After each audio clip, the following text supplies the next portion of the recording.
नमस्कार, मैं हूं आमिर बेग। आप देख रहे हैं सिटी बुलेटिन न्यूज। पेश हैं आज के प्रमुख समाचार। अयोध्या बार एसोसिएशन के वकीलों ने कचहरी के पास चौक शहादतगंज मार्ग जाम कर जिला प्रशासन के खिलाफ जमकर नारेबाजी की। आरोप है कि बार एसोसिएशन के सदस्य अजितेश पांडे के घर की बाउंड्री वाल को प्रशासन ने बिना डेमोलेशन ऑर्डर के गिरवा दिया था। वकीलों ने अयोध्या के एक बड़े महंत पर बाउंड्री वाल गिरवाने का आरोप लगाया है।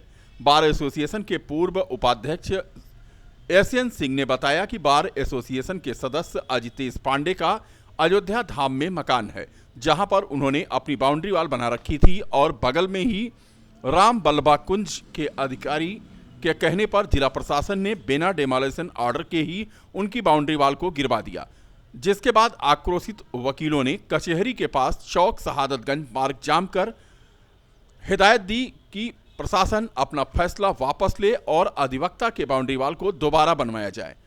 अधिवक्ताओं ने चेतावनी दी है कि यह केवल सांकेतिक सड़क जाम था, अगर फैसला वापस नहीं लिया गया तो बड़ा आंदोलन किया जाएगा। इससे पूर्व वकीलों ने जिला मजिस्ट्रेट व एसडीएम सदर के कोर्ट का बहिष्कार भी किया था।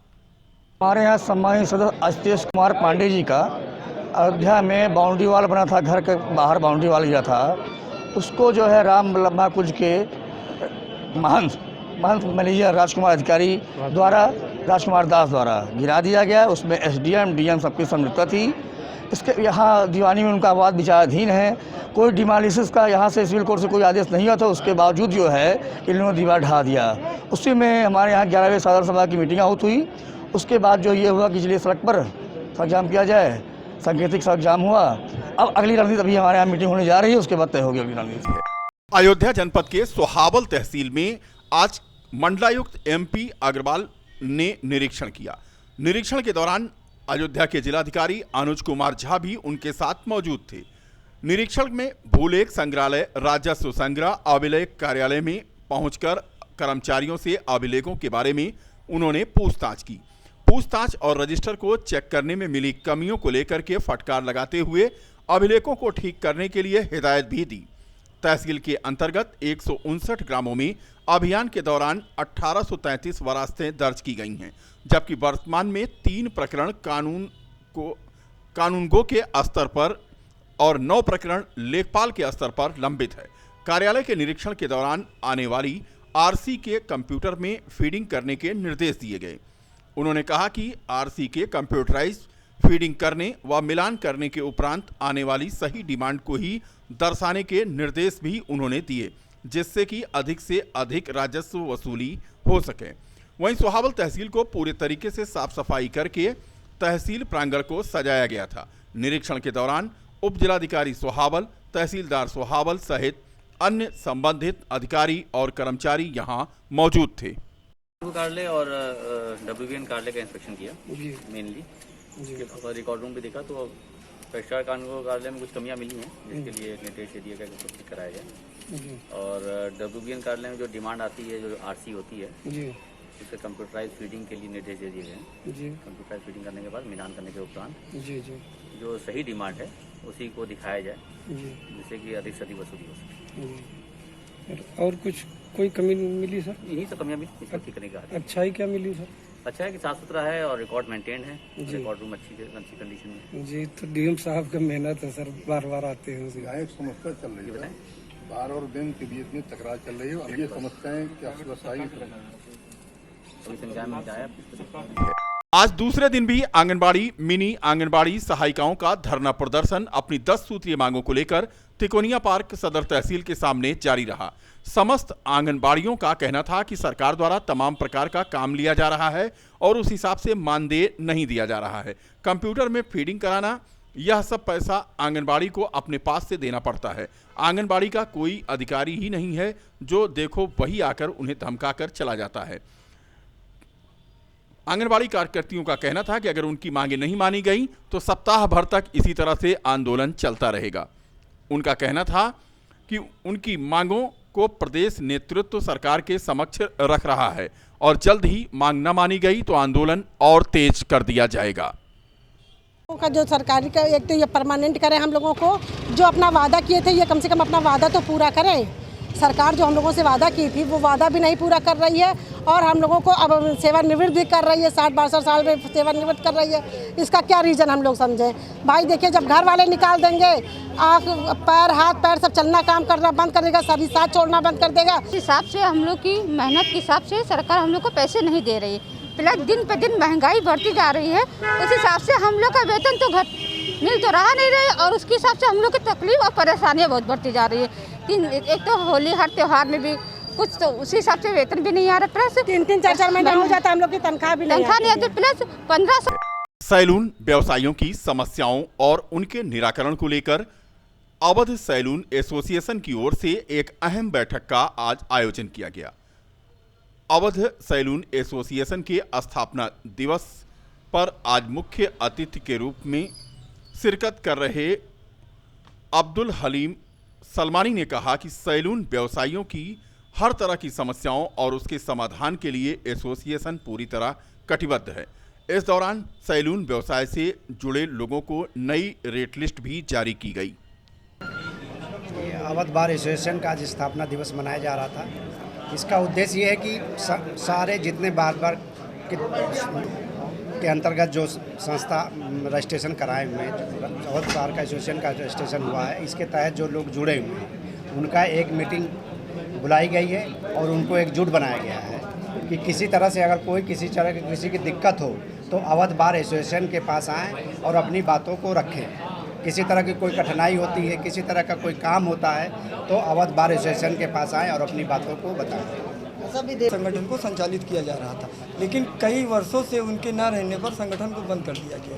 तो लॉकडाउन में जब इसकी आवश्यकता पड़ी संगठित होने की, तो तुफैल सलमानी जी ने हम लोगों को बुलाया, बैठे हम लोग बातचीत किए कि संगठन को पुनः नए स्तर से संचालित किया जाए और इस संगठन को संचालित करने का काम हम लोगों ने शुरू कर दिया। पूरे लॉकडाउन में हम लोगों ने अयोध्या जनपद के लखनऊ रोड पर कोटसराय में स्थित कालिका हवेली रेस्टोरेंट का भव्य उद्घाटन मंगलवार को हिंदू युवा वाहिनी के प्रदेश अध्यक्ष डॉक्टर राकेश राय और श्री कृष्ण सिंह ने संयुक्त रूप से फीता काटकर समारोह पूर्वक किया।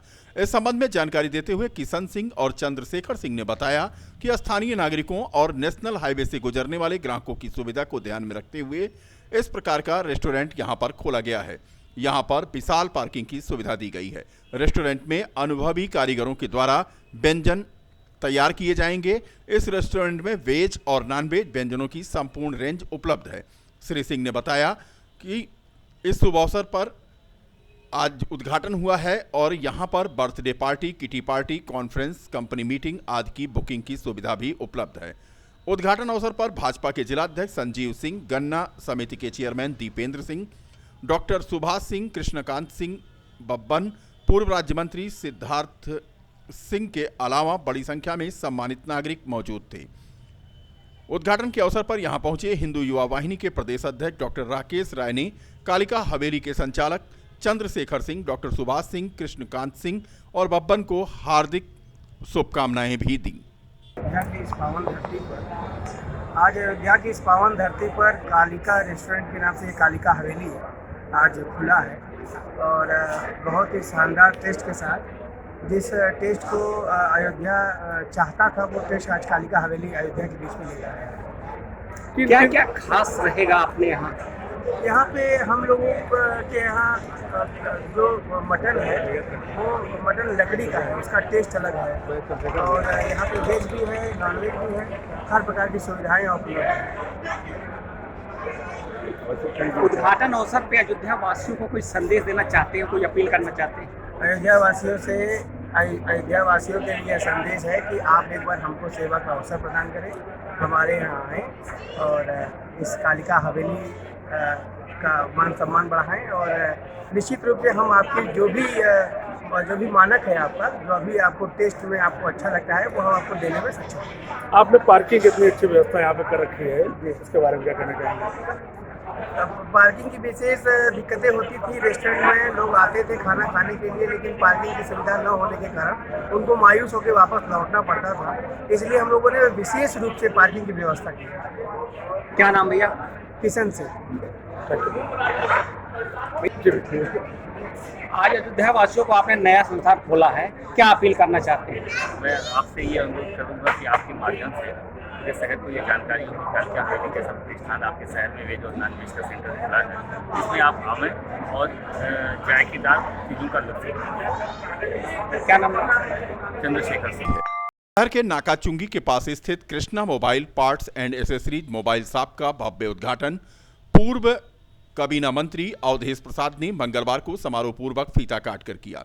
इस संबंध में जानकारी देते हुए शॉप के प्रोपराइटर सर्वेश यादव ने बताया कि इस दुकान में सभी प्रकार के मोबाइल फोन की मरम्मत की जाती है। उद्घाटन अवसर पर बोलते हुए पूर्व कैबिनेट मंत्री अवधेश प्रसाद ने कहा कि इस स्थान पर इस प्रकार की दुकान खुल जाने से अब ग्राहकों को अपना मोबाइल बनवाने के लिए इधर उधर चक्कर नहीं काटना पड़ेगा। उद्घाटन अवसर पर अनिल यादव, शिव प्रताप यादव, राजकुमार यादव, मनसाराम यादव, दान बहादुर यादव, दिनेश यादव, अजय यादव, ब्रजेश राजकुमार, अमर यादव आदि मौजूद रहे। कृष्णा इंटरप्राइजेज गणेश नगर मकबरा रोड का शुभारंभ अयोध्या के महापौर ऋषिकेश उपाध्याय ने फीता काटकर किया। श्री कृष्णा इंटरप्राइजेज के प्रोपराइटर अनूप गुप्ता ने बताया कि हमारा प्रतिष्ठान इससे पहले भी अयोध्या वासियों की सेवा कर रहा था। इसी कड़ी में आज हमारे दूसरे शोरूम का उद्घाटन किया गया है।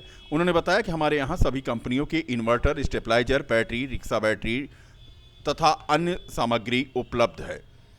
उद्घाटन अवसर पर मुख्य रूप से सरिता गुप्ता, चेयरमैन अकबरपुर, भाजपा जिला महानगर अध्यक्ष अभिषेक मिश्रा, पार्षद अनु जायसवाल, पार्षद शकुंतला गौतम, पार्षद सुधा गुप्ता, अमित गुप्ता, सहायक लेखा परीक्षा अधिकारी दीपचंद गुप्ता, मनोज गुप्ता और शहर के सम्मानित लोग मौजूद थे। अयोध्या में राम मंदिर निर्माण के साथ अब देश में धार्मिक आज़ादी के लिए संतों ने ऐलान कर दिया है, जिसको लेकर आज अयोध्या में विश्व प्रवासी सामाजिक सांस्कृतिक संघ के संत सम्मेलन में पाकिस्तान से शारदा पीठ को आज़ाद कराने के लिए आंदोलन छेड़ दिया गया है। विश्व प्रवासी सामाजिक सांस्कृतिक संघ के 2 दिवसीय कार्यक्रम में भारत में महत्वपूर्ण स्थलों को सुरक्षित करने की मांग उठाई गई। वहीं दूसरे दिन संत सम्मेलन के दौरान पाकिस्तान के शारदा पीठ व कैलाश मानसरोवर को आज़ाद कराने की मांग पर संतों ने समर्थन किया। इस आयोजन में शामिल होने के लिए अयोध्या संत समाज के साथ तिब्बत, नेपाल सहित अन्य भारत के कई राज्यों के लोग अयोध्या पहुँचे। इस कार्यक्रम में प्रमुख महंत जन्मेजय शरण, मैथिली शरण, भरत दास, देवेंद्र दास, नागा हरिदास, परमा कृपाचार्य सहित अन्य संत शामिल हुए। शारदा पीठाधीश्वर सद्गुरु अमृतानंद देव शरण दास ने बताया कि शारदा पीठ और कैलाश मानसरोवर की मुक्ति आंदोलन का शुभारंभ आज संतों ने किया है। इस पवित्र भूमि से यह उद्घोष किया गया है। शारदा पीठ वैसे भारत सरकार की संसद में 2 बार निर्विरोध प्रस्ताव पास किया है कि पाक अधिकृत कश्मीर हमारा आंतरिक हिस्सा है, हम उसको वापस लेकर रहेंगे और यह प्रस्ताव पास किए हुए 25 वर्ष हो गए। दोबारा फिर 2013 में ऐसा प्रस्ताव पास किया गया। शारदा पीठ और कैलाश मानसरोवर मुक्ति आंदोलन का शुभारंभ आज संतों ने यहाँ से किया है। इस पवित्र भूमि से आज ये उद्घोष किया गया है कि शारदा पीठ वैसे भी भारत सरकार की संसद ने 2 बार सर्वसम्मति से निर्विरोध प्रस्ताव पास किया है कि पाक अधिकृत कश्मीर हमारा आंतरिक हिस्सा है। अंतर्राष्ट्रीय महिला दिवस पर तपस्वी छावनी के महंत परमहंस दास ने सरकार से सुरक्षा कानून बनाए जाने की, महिलाओं के लिए मुक्त शिक्षा व्यवस्था किए जाने की मांग की और वर्तमान में महिलाओं की सुरक्षा के लिए भी भगवान से कामना की। अंतर्राष्ट्रीय महिला दिवस के मौके पर तपस्वी छावनी के महंत परमहंस दास ने विधि विधान पूर्वक वैदिक मंत्रों द्वारा दैविक शक्ति का आह्वान कर महिला उत्थान महायज्ञ किया। इस दौरान वहीं बड़ी संख्या में मौजूद महिलाओं पर फूल वर्षा कर उनका सम्मान किया गया। उन्होंने कहा कि आज पूरा विश्व महिला समाज का ऋणी है, इससे कोई उद्धार नहीं हो सकता। वेदों में बताया गया है हजारों पुरुषों से श्रेष्ठ महिला होती है। माताओं बहनों का सम्मान हो और हर क्षेत्र में महिलाओं का योगदान सर्वोपरि रहा है। राष्ट्र की सेवा में नारी का योगदान अधिक है, इसीलिए महिलाओं को उच्च शिक्षा, उनकी सुरक्षा प्रदान की जाए तो देश के गौरव को बढ़ाने में महिलाओं का योगदान सर्वाधिक रहा है और आगे भी रहेगा। केंद्र सरकार से मांग करते हुए कहा कि देश में सभी बेटियों की शिक्षा मुक्त हो और नारियों की सुरक्षा के सम्मान में और सख्त कानून बनाए जाएं। नारी सशक्तिकरण के लिए जो है आहुतियाँ दी गई, क्योंकि देखिए हर व्यक्ति माँ से जन्म लेता है, बहन राखी बांधती है, बेटियों से सदगति प्राप्त होती है और पत्नी से संसार बसता है। रानी महिला समाज का ऋणी पूरा विश्व है और महिला से कोई ऋण नहीं हो सकता है, मातृशक्ति से कोई ऋण नहीं हो सकता है। हमारे वेदों में बताया गया है कि सहस्र पुरुषों समा नारी, हजारों पुरुषों से श्रेष्ठ महिला होती है। इसलिए माताओं बहनों का सम्मान हो और हर क्षेत्र में माताओं बहनों का जो है योगदान सर्वोपरि रहा है। वैदुष्य जगत में अगर कहा जाए तो गार्गी का नाम, भक्ति के क्षेत्र में माता अनसुईया सती सावित्री का नाम और पराक्रम के क्षेत्र में झांसी की रानी का नाम सर्वोपरि लिया जाता है। और आज भी नारी समाज का योगदान। अयोध्या मंडल कारागार में बंद महिला बंदियों को फूलों से अगरबत्ती बनाने का प्रशिक्षण दिया जा रहा है। मंगलवार को मंडल कारागार में राज्य विधिक सेवा प्राधिकरण द्वारा आयोजित कार्यक्रम में मुख्यमंत्री के तकनीकी सलाहकार जीएन सिंह ने श्री राम आशीर्वाद अगरबत्ती का विमोचन किया। वहीं मंडल कारागार में महिला बंदियों को अगरबत्ती बनाने का प्रशिक्षण दिया जा रहा है, जिसमें 46 महिला बंदी श्री राम आशीर्वाद अगरबत्ती बना रही हैं। मंदिरों से निकले हुए फूलों से अगरबत्ती का निर्माण किया जा रहा है। फूलों की लुगदी व केमिकल मिलाकर अगरबत्ती बनाई जा रही है। प्राइस फिक्स होने के बाद अगरबत्ती की मार्केटिंग में जल्द से जल्द प्रयास किया जाएगा। 20 कुंटल के फूलों से अगरबत्ती का निर्माण मंडल कारागार में किया जा रहा है। आयोजित कार्यक्रम में मुख्यमंत्री के तकनीकी सहायक जीएन सिंह, राज्य विधिक सेवा प्राधिकरण के सचिव व अपर जिला जज भागीरथ वर्मा, जिला विधिक सेवा प्राधिकरण के सचिव अभिनव तिवारी, CSIR के डायरेक्टर डॉक्टर रमेश श्रीवास्तव व मंडल कारागार के अधीक्षक ब्रजेश कुमार भी मौजूद रहे। बताया गया है कि अब तक शिरडी के साईं बाबा मंदिर व गोरखपुर के गोरखपुर मंदिर में फूलों से अगरबत्ती बनाया जा रहा था, परंतु अब अयोध्या मंडल कारागार में फूलों से अगरबत्ती बनाने का कार्य शुरू हो गया है, जिससे महिलाओं को आत्मनिर्भर और स्वावलंबी बनाया जा सकेगा। नवंबर को माननीय मुख्यमंत्री जी ने गोरखपुर में आशीर्वाद अगरबत्ती का लोकार्पण किया था।